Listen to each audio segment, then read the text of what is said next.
ẹni awí fún ọba jẹ́ ọgbọ́ ẹni asọ̀rọ̀ fún ọba jẹ́ ọgbà awí ìfẹ́ àfọ̀ ọgbà yóò kìka àbámọ̀ bọnu gbẹ̀yìn ni Akanda ọ̀rọ̀ Awikonko ló kọ́ mi Àjàó àrò ni mi Awikonko aṣọ lójú ọlọ́rọ̀ bọ́dọ̀rọ̀ wá gbọ́kin baba ńlá baba ọlọ́rọ̀ ó ṣe ẹ̀ka ni mi ọmọ adó fọ́tí lé òtítà lé ọmọ arẹrù mọ́ sọ ahéré ọmọ yẹkuyẹku ọ̀gẹ̀dẹ̀ ọmọ yẹdọ̀yẹdọ̀ yín tó fún pin bí ẹ̀gbọ́n òun nìyí ọmọ yẹnuyẹnu mo kí ní gbogbo ilé kí lè mo kí ní gbogbo ilẹ̀ kílẹ̀ àánú Olódùmarè kò ní fi wá sílẹ̀ títí ayé wa gbogbo àmín.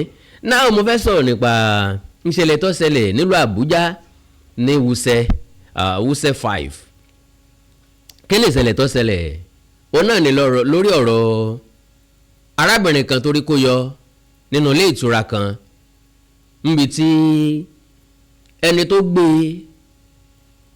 lóníṣòwò nàbì àwọn tó máa ń ṣe húkọ̀pù ní ó ṣe húkọ̀pù ló fẹ́ dáràn ó ṣe húkọ̀pù ló fẹ́ jọ́lọ̀ nípè ṣùgbọ́n torí pé kádàrá kò yọ ó wá ń sọ̀rọ̀ tí ò nítumọ̀ lẹ́nu pé advice ó máa fáwọn ẹgbẹ́ òun ni pé kán drop hookup kán má ṣe hookup mọ́ kí ló ti òun gangan débẹ̀ èdè ni pé ayé lọ́dáyé ìranù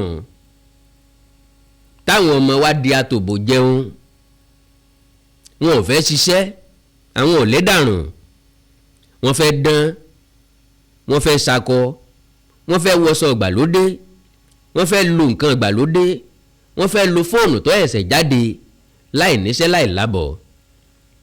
ẹ bá wo owó àwọn ọmọ iléèwé wa káàkiri fóònù tí ń bẹ lọ́wọ́ wọn majority wọn iPhone tá a dẹ̀ ń wè é ọmọ wọn jọjọ. ọ̀kọ̀ọ̀kan nínú àwa tá à ń lo iPhone especially somebody like me iPhone tí mo ń lò kìí ṣe ẹ̀wù kìí ṣe kí n lo latest thing ṣùgbọ́n bó ṣe wà lọ́wọ́ mi yìí ipò kámẹ́rà ló wà èmi nìkan máa fi ṣe interview fún yàn ó ní function kan lórí tó yẹ pé tí n bá fẹ́ ṣe interview fún yàn mo lè pick ẹni tí mo interview kó tún pick èmi náà function tèmi torí ẹ̀rọ iPhone nìyẹn. Now gbogbo àwọn iPhone yìí lọ́wọ́n fairly use ẹ̀ wọ́n ká tó wá sọ̀rọ̀ nípa tuntun all iPhone tí wọ́n ń tà ní 1 million plus ó lélẹ̀ tán tà ní 2 million plus iPhone 15 bẹ bóyá wọ́n sọ pé 16 ti jáde mò ń gbọ́ fẹ̀rẹ̀fẹ̀rẹ̀ iPhone upgrade sí ọdọọdún yẹn ni wọ́n ń ta lọ́wọ́n gógó ọdọọdún ni ọ̀pọ̀lọpọ̀ nínú àwọn ọmọ wa nínú àwọn student wa nínú àwọn ọmọ wa tó wà nílé ẹ̀kọ́ àwọn ọmọ wa tó wà nílé ìwé ọdọọdún ni wọ́n fẹ́ máa pààrọ̀ fóònù wọ́n fẹ́ máa lo latest one as in ká máa mẹ́n tó wọ owó èèyàn tó mọ̀ pa iPhone lèèyàn ń lò. mímọ advantage tí iPhone 15 hard mọ́lẹ̀ ayé wọn tí iPhone 11 ò lè ṣe tí 10 ò lè ṣe tí 11 Pro Max ò lè ṣe tí 12 Pro Max ò lè ṣe 12 Pro Max gan pọ̀ ju ọmọ iléèwé lọ ọ̀pọ̀ ju ọmọ iléèwé lọ.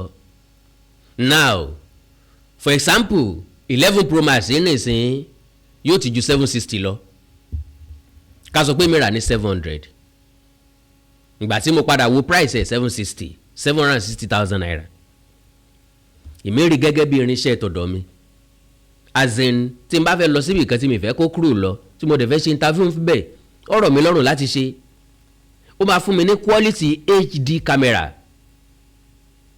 so lára advantage ẹ̀ fẹ́mi nìyẹn àwọn ń kọ́ kí làwọn fi ń ṣe èmi tí mo dẹ̀ rà á ó ní iye ọjọ́ tí mo fi re owó ẹ̀ nínú títa ríro tá a kọlà ni mo sáré pé mo ní ìdẹ. Now ọmọ tó ẹ̀sẹ̀ bẹ̀rẹ̀ college of education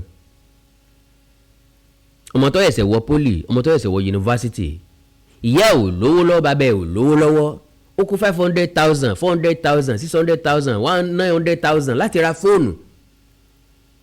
Ó yẹ kẹ́ mọ̀ wípé bí ó bá ṣe yahoo dájúdájú ó ń gbéṣẹ́ alẹ́ ó ń ṣe nàbì. So lára wọn ni Olivia láti ìpínlẹ̀ Imo tó sì ṣe ajé ẹ̀ lọ sọ́dọ̀ Alex láti ìpínlẹ̀ Enugu adìẹ ń jẹ̀ fún ara wọn ọmọ yíbò fasọsọ ọmọ yíbò bó bá jẹ́ yàmí ní nísìnyí á tún pariwo jù bẹ́ẹ̀ lọ ṣùgbọ́n ọmọ yíbò làwọn méjèèjì ó pè é gẹ́gẹ́ bí oníṣòwò nàbì wọ́n jọ dùnádùrà ìlú ni wọ́n gbà iye báyìí ni wọ́n gbà iye báyìí mo lè san o wọ́n dẹ̀ jọ agree wọ́n ti wọlé ìtura ọ̀hún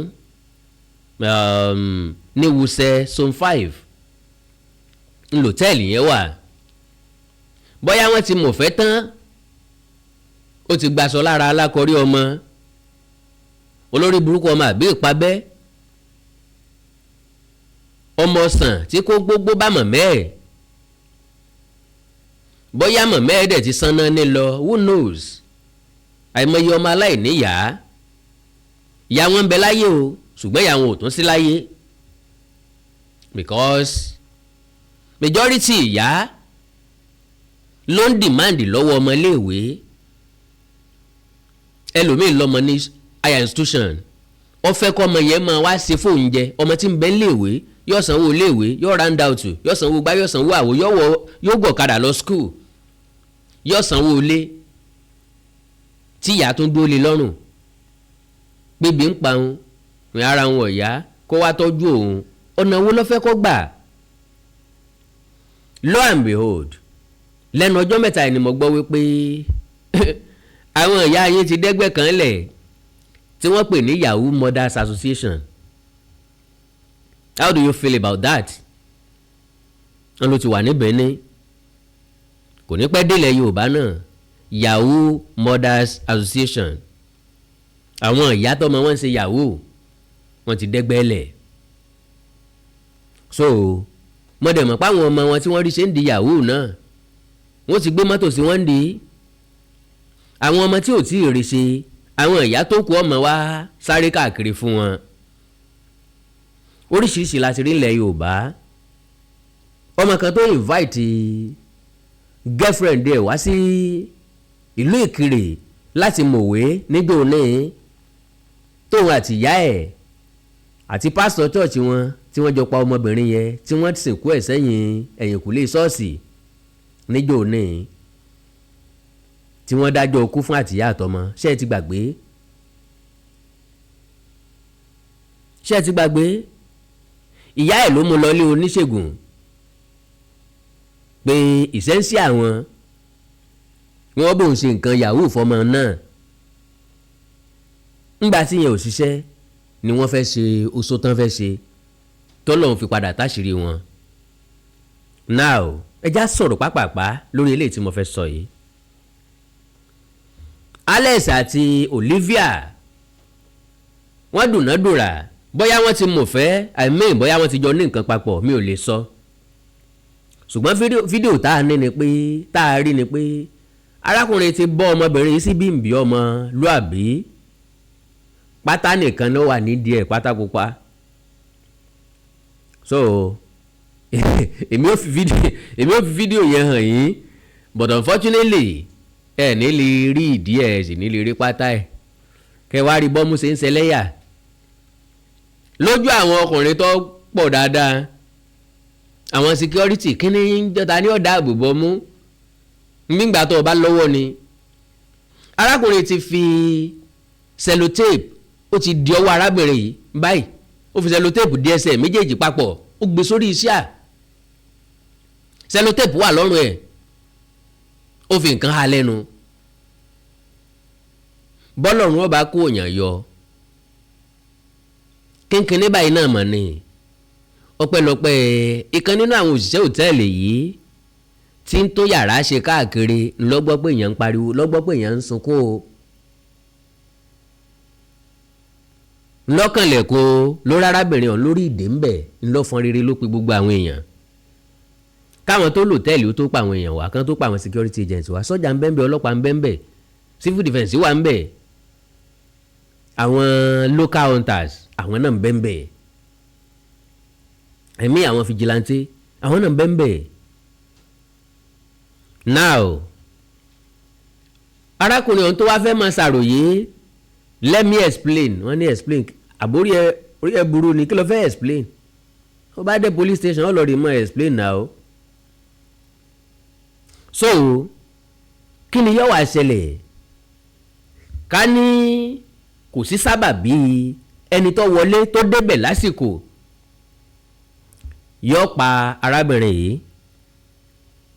yóò kun ẹran ẹ̀ wẹ́lẹ́wẹ́lẹ́, yóò yọ ilé tí yóò lò, èyí tí wọ́n sábà máa ń lò ń bẹ̀ ẹ̀yìn náà mọ̀ ọ́n, wọ́n á máa lójú ara, wọ́n á máa lo ọyàn ọmọbìnrin, wọ́n lè yọ àwọn ẹ̀, wọ́n lè yọ ojú ẹ̀, àwọn ibi tán sábà máa ń lò nù.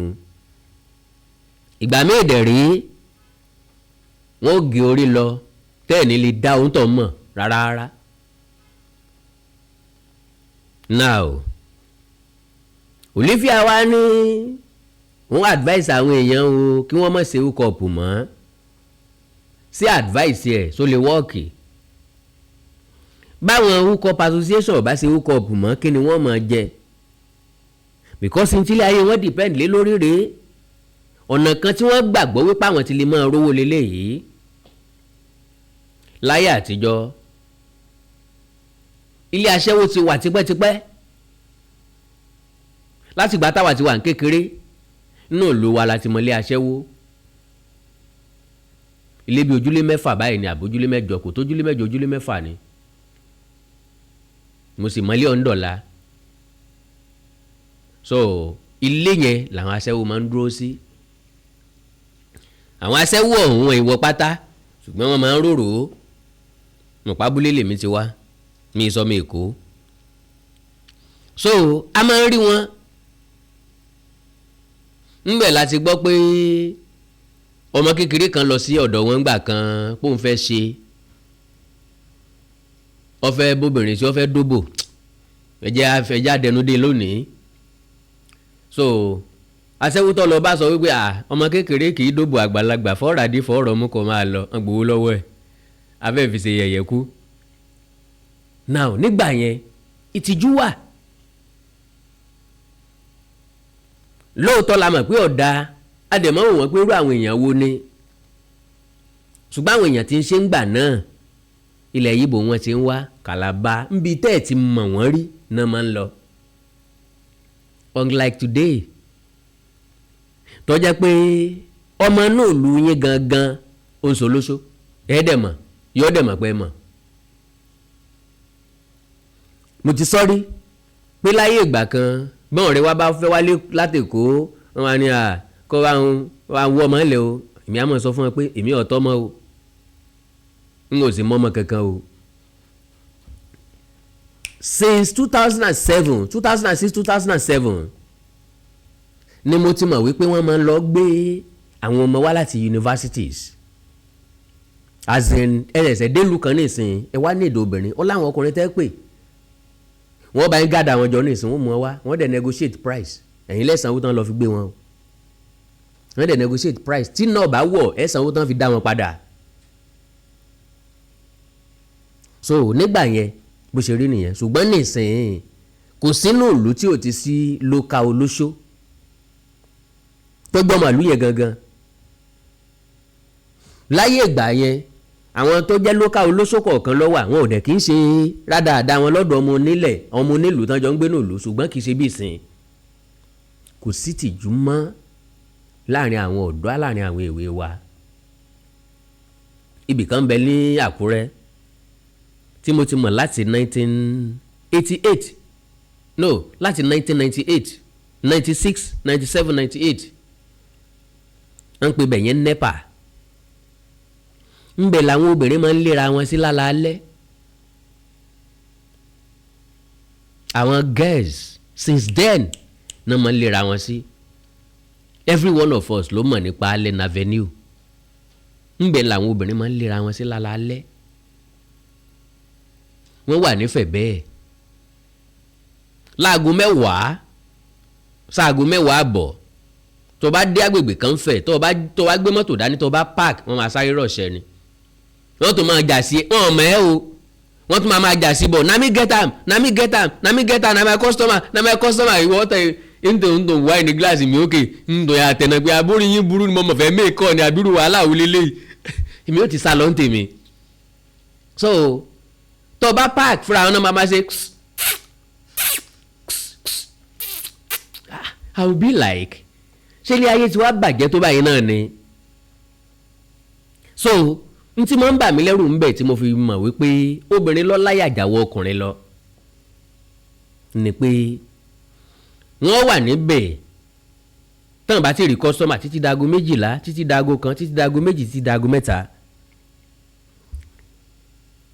ẹnìkan wá dé ní dédé aago 1 aago 2 you don't know him ọmọ nǹkan kan ń pa ẹ̀ ò ní béèrè id card ẹ̀ ò ní béèrè ilé ẹ̀ ò ní béèrè phone number ẹ̀ ọkàn dédé kónú mọ́tò ẹ̀ẹ́dẹ̀jọ negotiate èló lowó ẹ̀ iye báyìí ni ok máa fún ọ ní iye báyìí ok kò sí problem jẹ́ ká lọ ẹ̀ ní béèrè ibi tí ń gbé lọ o lè gbé lọ lé o lè gbé lọ hòtẹ́ẹ̀lì o lè ṣe nínú mọ́tò ńbẹ̀ kọjá ọ̀lẹ́ ẹ̀bẹ̀ kọkàn sá ti gbowó tiẹ̀ náà ni my question ilé ìtọ́ bá ọ ṣe nínú mọ́tò ńbẹ̀ lásán njọ́ ọmọ nǹkan tó ti prepare tẹ́lẹ̀ sára tọkàn jẹ́ pé kọkàn dàmíra pẹ̀lú ẹ̀ lásán ó ti achieve tó fẹ́ achieve ni wọ́n máa gbé ìlàjì ilé ayé káàkiri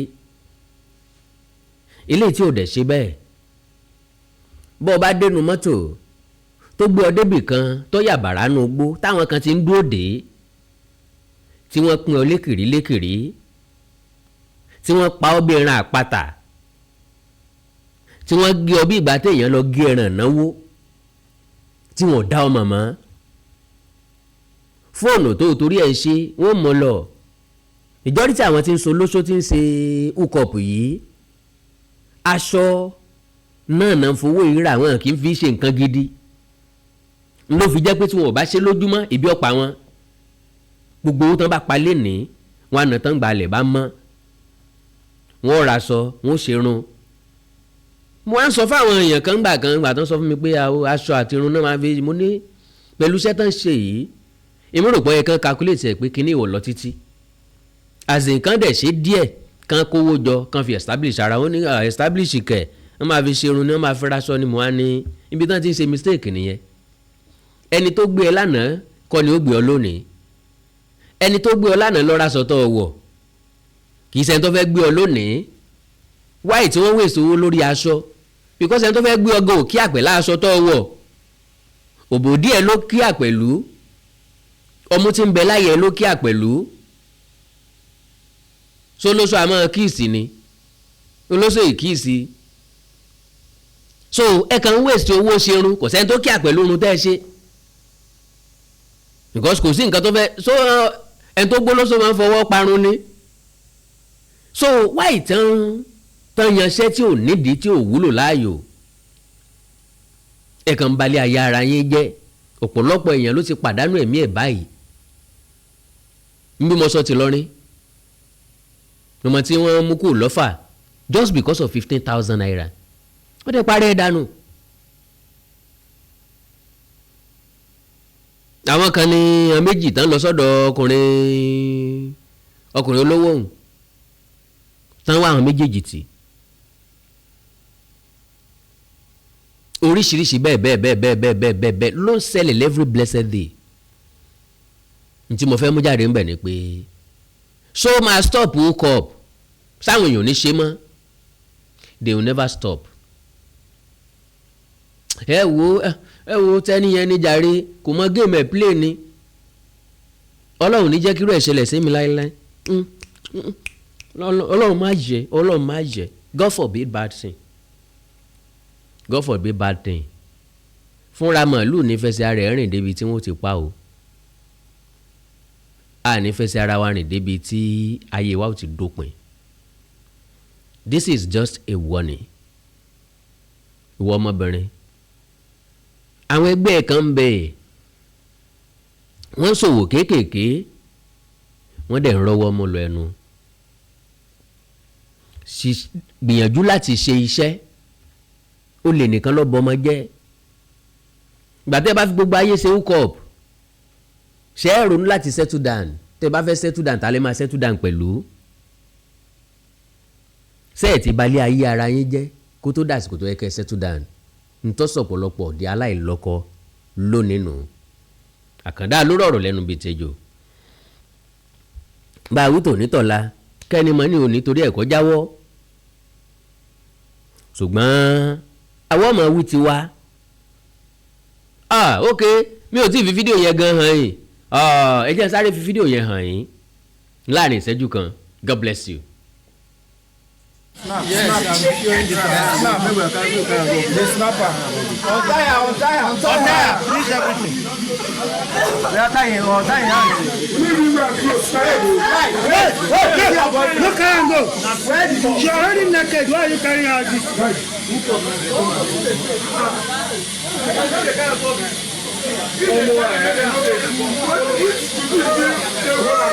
But let me explain.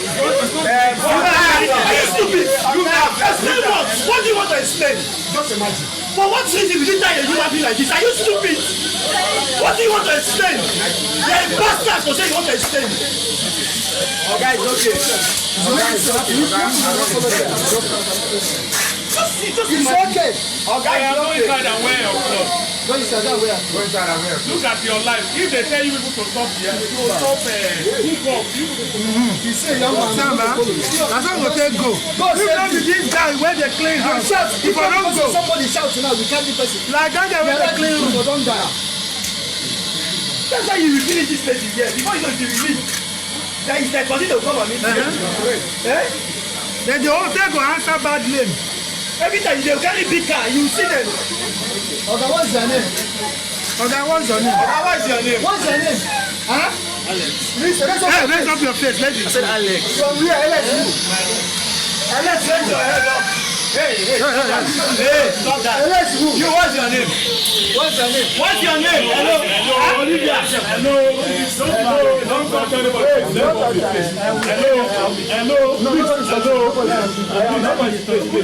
Please.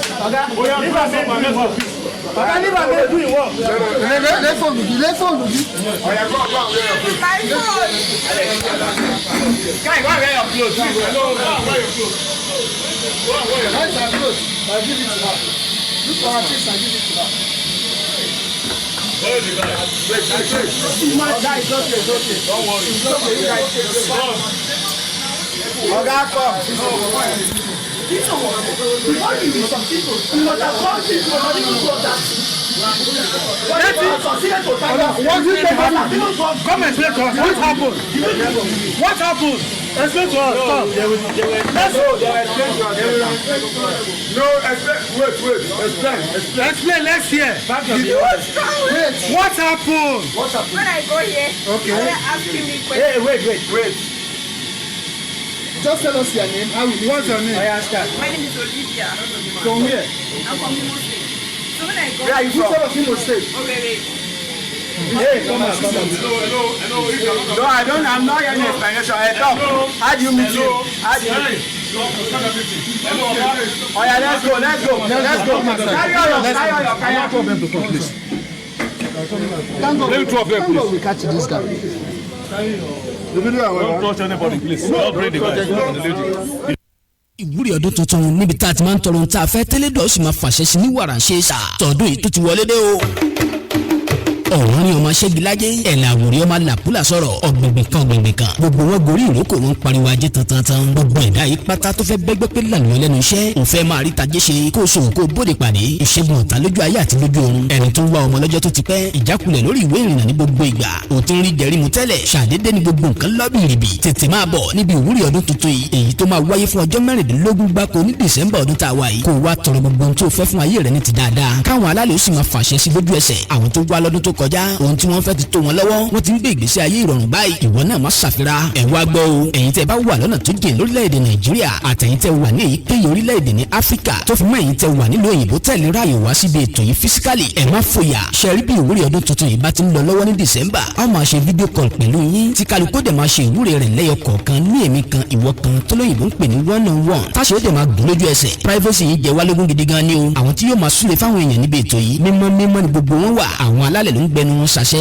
elédùà ló fi ṣẹ́ rán wọn. ó yá tó bá wà ní nàìjíríà tàbí any country ní áfíríkà bó sì jẹ́ lóyìnbó ló wà tètè pé àwọn hotline wa yìí kó book sílẹ̀ +23491509170 tàbí +2349150491169 tó fi mọ́ +2347031854347. èyí tẹ́ ẹ bá wà ní ìpínlẹ̀ Ògùn àtàgbègbè ẹ̀ lè kàn sí iléeṣẹ́ wa láti lọ book. a wà ní number 55 OEA compound along Old Ondo Benin Express Road adjacent Bena Farm Junction Ìjẹ̀bú Ìlẹsẹ̀ nípínlẹ̀ Ògùn tàbí kẹ́ ẹ kàn sí OEA Herbs and Scrub Spices lórí Facebook @OEA_Abba lórí Instagram wẹ́bsáìtì wa ní www.oea/abba.com email address wa ní appscrubs2019@gmail.com. níbi ìwúrí ọdún tuntun tó máa wáyé ní December ọmọọba Ọlámilékan Olówu aláṣẹ OEA Herbs and Scrub Spices ló wí pé tèmi tiẹ̀ ò ní ṣòro ṣe o èéṣẹ́.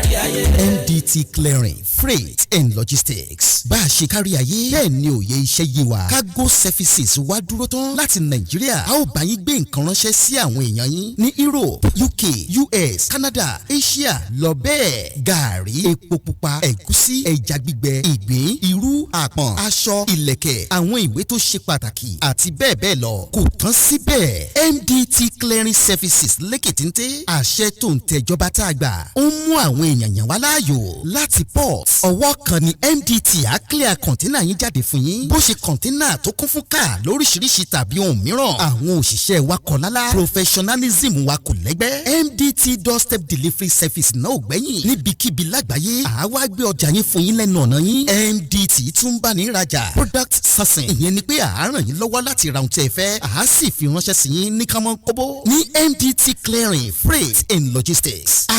akájú ẹ̀ àtò àlétò iṣẹ́ wa yàn ó yanjú lówó péréte. ẹ máa bọ̀ lólùléeṣẹ́ MDT ní nọ́mbà 22 Latif Salami Street Ajao Estate Ikeja Lagos. a sì tún ní ẹ̀ka káàkiri orílẹ̀-èdè Nàìjíríà. ẹ bá wa sọ̀rọ̀ 0818-231-1480 àti 0912-907-4004. bákan náà iléeṣẹ́ MDT lókè òkun wà ní Toronto, Canada. Please call +16472895364. Website www.mdtfreights.com. MDT Clearing, Freight and Logistics. Assure delivery. mo kí gbogbo etí tó ń gbọ́ wa nílé mo sì kí gbogbo ojú tó ń wò wá nílé pé ojú tẹ fi ń wò wá ò ní fọ́ etí tẹ sì fi ń gbọ́ wa ò ní di. orúkọ tèmi ni Godwin tí gbogbo ẹ̀yin èèyàn mọ̀ sí ìyá Ìjẹ̀bú. gẹ́gẹ́ bí ẹ ṣe mọ̀ ní ìṣe wa wípé ìlera yín òun ló jẹ wá lógún. a tún ti dé bí a ṣe ń dé o. gbogbo ẹ̀yin tí ẹ ní ìṣòro tó jẹ́ pé ọkùnrin tó dàbí obìnrin nínú ilé, ọkùnrin tí ò lè ṣojúṣe ẹ̀ pẹ̀lú ìyàwó ẹ̀, ẹ kàn sí iléeṣẹ́ Godwin. ẹ̀yin tó jẹ́ pé pépà lẹ máa ń kà lálálẹ́, ẹ má ka pépà mọ́, ẹ kàn sí wa. a ní pákéjì oríṣiríṣi fún yín. a ní 3-in-1, a ní 2-in-1 fẹ́yìn ọkùnrin tó lè jẹ́ kẹ́ tó máa jẹ́ kẹ́ ṣe bó ṣe yẹ kẹ́ ṣe. bákan náà ni ìṣòro tí a ń pè ní arthritis yìí ó ń ṣọkùnrin ó ń ṣobìnrin. orúnkún ríro, ìbàdí ríro, ọrùn ẹsẹ̀ ríro, ẹlòmíì ó lè jẹ́ osteoarthritis lónìí, ẹlòmíì rheumatoid arthritis, ẹlòmíì ìdẹ̀rẹ̀ kò ní lè bẹ̀rẹ̀ mú nǹkan lẹ̀, ẹlòmíì ò lè bẹ̀rẹ̀ kírun, ó ṣeé ṣe kó jẹ́ sciatica ni, ó ṣeé ṣe kó jẹ́ lumbar spondylosis ni, ẹlòmíì ìdẹ̀rẹ̀ arthritis ni. tó bá ti di pé ìbàdí ń ro ẹ̀ ò lè bẹ̀rẹ̀, ẹlòmíì orúnkún ríro, ẹlòmíì ẹsẹ̀ á máa gbóná, ẹlòmíì àpapọ̀ rẹ̀ á máa gbóná, ẹlòmíì ẹsẹ̀ á máa gbọ̀n, ẹlòmíì ara á máa tá, orí á máa tá, apákan ara á máa tá. ẹ kàn sí iléeṣẹ́ Godwin ìyá Ìjẹ̀bú. ẹlòmíì ò lè fojú ọwọ́ ẹ̀ báyìí, gbogbo ọwọ́ á máa ró. gbogbo ẹ̀yin tẹ́ tí ń lò náà ẹ máa jẹ́rìí sí i. ẹ kàn sí iléeṣẹ́ Godwin ìyá Ìjẹ̀bú.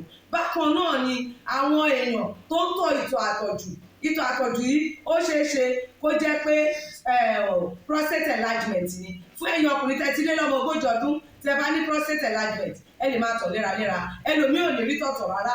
ẹlòmíì ìdẹ̀rẹ̀ tó bá fẹ́ tọ̀ á máa ní ìrora. ẹlòmíì ìdẹ̀rẹ̀ kó tó débi tó máa tọ̀ sí ìtọ̀ ìtì máa jábọ́. ṣùgbọ́n obìnrin ní a máa tọ̀ léraléra kó tó débi tó máa tọ̀ sí ìtọ̀ ìyá ti máa jábọ́. ó ṣe é ṣe kó jẹ́ weakness of bladder làwọn ní, àbí kó jẹ́ infection, àbí kó jẹ́ diabetes insipidus tí a mọ̀ sí àtọ̀gbẹ. ìyẹn náà lè fà á ká máa tọ̀ púpọ̀ jù. ẹ kàn sí iléeṣẹ́ Godwin ìyá Ìjẹ̀bú. èyíkéyìí tó lè fà á kẹ́ ẹ máa tọ̀ púpọ̀ jù ara iṣẹ́ wa ni. lára iṣẹ́ tèmi jogún látọ̀dọ̀ bàbá mi. àtọ̀jú yín gbogbo ẹ̀ ó sì padà sí àyè ẹ̀ bó ṣe tó àti bó ṣe yẹ. bákan náà ni àwọn tó ní hepatitis ooru inú ẹ̀dọ̀ ni.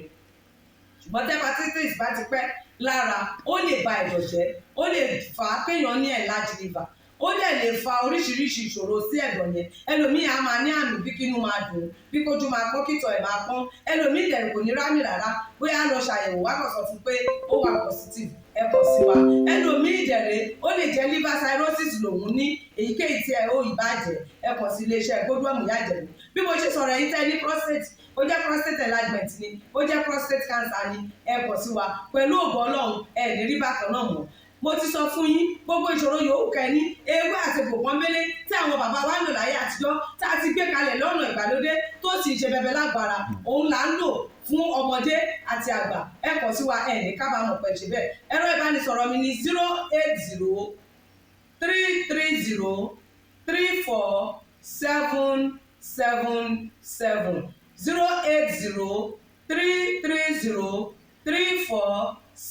08033034777 ẹ bá wà lamẹ́ríkà kẹ́ ẹ wà ní Spain kẹ́ ẹ wà ní UK ibikíbi tẹ́ ẹ bá wà ó jẹ́ Canada ni ó lè jẹ́ Port Harcourt ni ó jẹ́ Abuja ni ibikíbi tẹ́ ẹ bá wà ẹ kàn sí iléeṣẹ́ gbódúọ̀mù yájẹ̀mú ẹ bá mi sọ̀rọ̀ lórí WhatsApp ẹ lè pè mí ẹ lè fi voice note lẹ̀ ẹ lè fi message lẹ̀ lórí WhatsApp máa dá yín lóhùn bó ṣe tó àti bó ṣe yẹ gbogbo ibi tẹ́ ẹ bá wà lè gbòógì wá máa dé ẹ sì ní kábàámọ̀ pé ẹ kàn sí iléeṣẹ́ gbódúọ̀mù yájẹ̀mú ẹlòmíì apákan ara ẹ̀ á máa kú kí ló fà tápákan ara fi ń kú ẹ kàn sí wa ẹ máa mọ̀ ẹlòmíì ọrùn àdédé máa steve ẹlòmíì àyà ló máa dùn ẹlòmíì ẹ̀gbẹ́ ló máa dùn ẹlòmíì á máa wúkọ́ ó lè wúkọ́ kókó ti wà lẹ́nu ẹ̀ tipẹ́tipẹ́ tí ò sì ní lọ ẹlòmíì ìjẹ̀rẹ̀ ó máa ní ìṣòro àti breathe in oxygen breathe out carbon dioxide àwa máa ní ìṣòro á máa ní kàtà gbogbo ìgbà kí ló ń fà ó ṣeéṣe kó jẹ́ asthma ni ó ṣeéṣe kó jẹ́ bronchitis ó dẹ̀ ṣeéṣe kó jẹ́ pneumonia cough ìwọ ní tó bá ti kàn sí wa èyí tó bá jẹ́ nú ẹ̀ ló máa dìtámì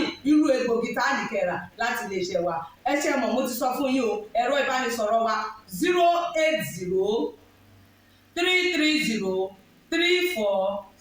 08033034777 iléeṣẹ́ gbódúọ̀mù last bus stop yín ni pẹ̀lú agbára Ọlọ́run remember if it is not Godwell it can never be like Godwell I used to tell you health is something to be treasured. Ire o. Welcome back. Well, ìjọba ṣòfin kọ̀rànkà kò sẹ́ni tí ó ṣòfin àjẹ́ o bá a wí tòní tọ̀la kẹnimọ́ni ò ní torí ẹ̀kọ́ jáwọ́ kémi ọkàn sá gbìyànjú láti sọ fún yín nípa FM radio project mi mo nílò ìrànlọ́wọ́ àwọn èèyàn tí Ọlọ́run bá ṣẹ́gi ọlà fún láwùjọ láti kún mi lọ́wọ́ olówó ní máa ń ní ṣùgbọ́n mo jẹ́ tálíkà tó kọ́kọ́ fẹ́ ní mo fẹ́ jẹ́ tálíkà tó kọ́kọ́ máa ń ní gbọ́dọ̀ bá ràn yín sí mi tẹ́ fẹ́ ràn mí lọ́wọ́ ẹ já sọ̀rọ̀ lórí WhatsApp láti gbà ká nọ́mbà +234 904 851 9362 +234 904 851 9362 bó bá já ká nọ́mbà mi gangan lẹ fẹ́ GT Bank 0515 373753 0515 373753 orúkọ tó wà ń bẹ̀ D Values Heritage Ventures DE Values Heritage Ventures èdè àti àṣà Yorùbá ò ní wọmi orílẹ̀-èdè Yorùbá ò ní bàjẹ́ ìlú ẹnì kọ̀ọ̀kan wa yóò tòrò mẹ́nẹ́mẹ́nẹ́ àjùwà ṣe o.